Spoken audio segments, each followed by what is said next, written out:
The champagne glasses clinked as my mother-in-law, Patricia, celebrated what she thought was her greatest victory, to my son's new beginning. She announced so our entire family gathered at Le Maison, one of the most exclusive restaurants in the city. I stood quietly by their table, dressed in my waitress uniform, watching the scene unfold. "Sarah, dear," Patricia turned to me with that familiar smirk. "I suppose we should thank you for serving us tonight. It's fitting, really. This is where you belong, serving your betters." My hands didn't shake as I poured more champagne into her glass. 5 years of marriage to her son James had taught me to expect the worst from Patricia Sterling. But even I hadn't anticipated this level of cruelty. "Mother," James protested weakly, not meeting my eyes. "Maybe we should discuss this privately." "Nonsense." Patricia waved her hand dismissively. "Everyone needs to know. James is finally marrying someone worthy of the Sterling name, Sophia Chen, the daughter of that famous chef everyone's talking about. No more pretending that a mere waitress could ever fit into our world." I carefully set down the champagne bottle, noting how my sister-in-law, Emma, couldn't quite hide her gleeful smile. The entire Sterling family sat around that table, watching my public humiliation with varying degrees of satisfaction and discomfort. "Would you like to see the dessert menu?" I asked professionally, my voice steady. Patricia laughed, the sound sharp and cruel. "Oh, you're still trying to maintain dignity? How quaint. Tell me, how does it feel knowing my son is upgrading to someone who actually understands fine dining instead of just serving it?" I could have ended their celebration right then. One word from me and the maitre d' would have thrown them out. After all, I didn't just work at La Maison. I owned it, along with 12 other high-end restaurants across the country. But patience had always been my strongest virtue. "I hope you enjoy your evening," I replied simply, turning to walk away. "Wait," James called out, finally finding his voice. "Sarah, we should talk about this. I didn't want you to find out this way." I paused, looking at my husband of 5 years. The man who promised to stand by me through everything, who'd sworn his mother's disapproval wouldn't matter. The man who'd apparently been seeing Sophia Chen behind my back for months. "There's nothing to talk about," I said quietly. "Your mother's right about one thing. This is exactly where I belong." Let them think I meant as a waitress. Let them believe their assumptions about my position in life. I'd learned long ago that people see what they expect to see. Walking back to the kitchen, I passed Marcel, my head chef. He raised an eyebrow questioningly, having witnessed the entire scene. "Madame, shall I?" "Not yet," I murmured. "Let them finish their meal." I'd inherited my first restaurant at 25 when my grandmother passed away. She'd built Le Maison from nothing, teaching me everything she knew about the restaurant business while allowing me to work my way up from dishwasher to waitress to manager. "Never let them see everything you are," she'd always said. "Keep something in reserve."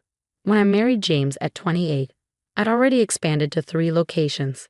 Now, at 33, my restaurant empire was worth millions, but I kept that quiet, allowing Patricia to believe I was just a waitress who'd somehow trapped her precious son. My phone buzzed with a text from James. "Can we please talk about this? I know it's a shock, but Sophia understands our world in a way you never could." I screenshot the message, adding it to my growing file of evidence. Another buzz. "Mother says you can keep the apartment we've been living in. She's being generous, considering everything." The apartment they thought was a rental, but was actually one of my properties. The same building where Sophia Chen currently lived in a penthouse apartment, paying rent to my management company. I called my lawyer, the one I consulted 3 months ago when I first noticed James's suspicious behavior. "Deanna, it's time. Remember those papers we discussed? The ones documenting his affairs and financial misconduct. Already prepared. When do you want me to file?" "Monday morning. And Deanna, make sure the Sterling family's accounts are flagged at all my restaurants. Effective immediately." I ended the call and opened my laptop, reviewing the security footage from Sophia's penthouse lobby. There it was, James entering at various hours over the past months, always when he claimed to be working late. Each visit documented, time-stamped, and saved. Patricia's voice carried across the restaurant. "Finally, our James will have a wife who appreciates fine cuisine, who understands wine pairings and proper table settings. No more embarrassing moments at charity galas." I smiled, remembering all those galas where I played the role of the unsophisticated waitress-turned-wife. watching Patricia criticize my every move while I signed checks funding those very events through my charitable foundation. My phone buzzed again, this time from my sister-in-law. You didn't really think you keep him, did you? A waitress in the Sterling family. Mother's been working on this match with the Chens for months. Perfect. More evidence of premeditation. I typed a quick message to my restaurant manager. Flag any reservations under Chen or Sterling at all locations. Full documentation of visits, charges, and security footage. The response came immediately. Already done, boss. Want us to cancel their current reservation? No, I replied. Let them enjoy their celebration. It's going to be their last meal at any of our establishments. Through the kitchen doors, I could hear Patricia regaling the table with stories of Sophia's accomplishments, her culinary degree, her father's famous restaurants in Hong Kong, her understanding of fine wines. What Patricia didn't know was that Sophia's father had approached me 6 months ago about selling his struggling restaurant group. The papers would be signed next week, adding his 4 locations to my portfolio. I wondered how he'd react when he learned his future son-in-law's soon-to-be ex-wife was his new boss. My phone buzzed with an alert from my banking app. James had just tried to use our joint credit card to pay for the evening celebration, a card I'd quietly canceled an hour ago. I watched through the kitchen window as he frowned at his phone, then pulled out another card, and another. Each declined, thanks to my careful financial planning. Is there a problem with the payment? I asked, approaching their table one last time. Patricia's face reddened. James, what's going on? I don't understand, he muttered, pulling out his phone to check his banking app. All my cards are declining. How embarrassing, I said softly. Would you like me to ask the manager to come over? Yes. Patricia snapped. This is ridiculous. We're the Sterling family. We don't have payment problems. I nodded and walked away, but instead of fetching the manager, I returned to my office. Through the security feed, I watched as Marcel, my head chef, approached their table. Madam Sterling, he said formally, I regret to inform you that your family's accounts have been flagged in our system. We cannot accept payment from you at this time. This is outrageous. Patricia stood up, her voice rising. Do you know who we are? Call the owner immediately. The owner is already aware of the situation.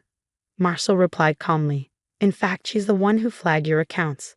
The owner? James looked confused. What does the owner have to do with our cards declining? I picked up my phone and typed a quick message to the family group chat James had created to announce his news. Since you're having trouble with the bill, I'll take care of it. Consider it my wedding gift to James and Sophia. After all, that's what family does, right? I watched through the camera as phones buzzed around the table. Patricia grabbed hers first, her face contorting as she read my message. What is she talking about? She demanded. She's just a waitress. I pressed send on another message. Oh, and Patricia, you might want to check who owns the building where Sophia lives. The same person who owns this restaurant, and 12 others across the country. The silence at their table was absolute as the implications sank in. That's impossible, James whispered, but I could see the dawning horror on his face as he finally put the pieces together. My comfortable lifestyle despite my waitress salary, my extensive knowledge of fine dining that I carefully hid in, my quiet confidence in the face of his mother's constant criticism. My phone buzzed one last time that evening, from James. We need to talk. Now. I walked out of my office and through the kitchen, straightening my waitress uniform. It was time to greet my guests properly. Sarah. James stood up as I approached their table, his face pale. You own the maison. Among other things, I replied calmly, removing my waitress apron. Marcel, please ensure the Sterling family's meal is added to my personal account. Patricia's face had turned an interesting shade of red. This is some kind of trick. You're just a waitress. We've watched you serve tables for years. Actually, Mother, I said, emphasizing the title she'd never let me use before, you watched me manage my business. There's a difference. Emma, my sister-in-law, was frantically Googling on her phone. Her eyes widened. La Maison Group, 13 high-end restaurants. Founder Sarah Chin Montgomery. She looked up at me in shock. Montgomery, your grandmother's name. The same grandmother you mocked for being just a cook at our wedding, I reminded her. She built this restaurant empire from nothing. I've spent the last 5 years expanding it. James sank back into his chair. All those times you stayed late at work. I was running my business, yes, just like all those times you claimed to be working late, but were actually visiting Sophia in the penthouse apartment she rents from my property management company. Patricia stood up so quickly her chair toppled backward. You've been spying on my son. No, I've been monitoring my property. The security cameras in my buildings are there for everyone's safety. I smiled pleasantly. They've captured some very interesting footage over the past few months. You had no right, James began, but I cut him off. I had every right to protect my interests, especially after you started embezzling from our joint accounts to fund your affair. The color drained from his face. I didn't. The transfers to a secret account under your mother's name? The cash withdrawals that coincidentally matched the deposits into Sophia's account. My forensic accountant has documented everything. Marcel appeared at my side with a tablet. The papers you requested, madame. I took the tablet and turned it toward the table. These are screenshots of your text messages planning this little announcement tonight. Notice the timestamp on Patricia's message. Everything's arranged. The Chin girl is ready to play her part. Sarah will be working the dinner shift as usual. Patricia's hands shook as she reached for her wine glass. You can't prove anything. Actually, I can prove everything, including the fact that you've known about James' affair for months and helped orchestrate this public humiliation. I swiped to the next screen. These are records of your meetings with Sophia's father, planning what you thought would be an advantageous business merger through marriage. James leaned forward. Sarah, please, we can talk about this privately. Like you talked privately with Sophia in her apartment, or like you talked privately with your mother about how to minimize the divorce settlement you thought you'd have to pay your waitress wife. Emma was still scrolling through her phone. The La Maison Group's estimated worth. Oh my God. Yes, I nodded. Quite a bit more than the Sterling family fortune. Speaking of which, I turned to Patricia. You might want to reconsider that charity gala you're hosting next month. Your usual venue has suddenly become unavailable. You can't do that. Patricia sputtered. The invitations have already gone out. I own the venue. I can do whatever I want. I pulled up another document on the tablet. Just like I can do this. James peered at the screen, his face growing even paler. What is that? Divorce papers. My lawyer will file them first thing Monday morning. They include complete documentation of your affair, your financial misconduct, and your mother's involvement in both. You'll never prove.